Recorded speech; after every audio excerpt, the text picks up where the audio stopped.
Volkswagen donne une date pour sa voiture à 20 000 euros.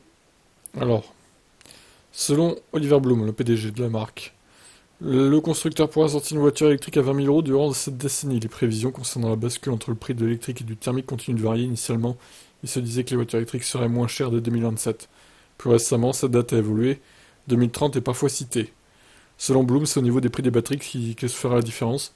C'est lors d'une conférence à Berlin qu'il a expliqué comment l'unification des cellules de batterie réduiront de moitié le coût des batteries. Ça devrait débuter en 2025 avec l'ouverture de l'usine de batterie à Salzgitter. C'est donc après cette date que Volkswagen pourra lancer sa voiture à 20 000 euros. Il s'agirait d'une ID1. Avant ça, il y aura l'ID2, promise à moins de 25 000.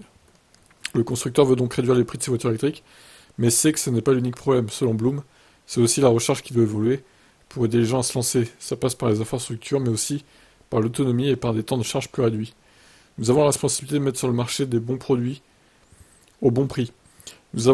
Après avoir touché les premiers utilisateurs avec les voitures électriques, nous devons maintenant convaincre les consommateurs qui n'ont pas la possibilité d'installer une borne de recharge chez eux. Ouais, bah là, par contre, ça va se compliquer, je pense.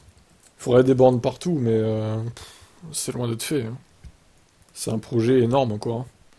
Bon, eh ben à voir. En tout cas, Renault a lancé sa Twingo, enfin, a parlé de sa Twingo pour 2026. A priori, on peut penser que l'idée 1 sortirait dans les mêmes années, 2026-2027, quoi. À voir. C'est très lointain, tout ça, quand même, hein. Ouais, ciao.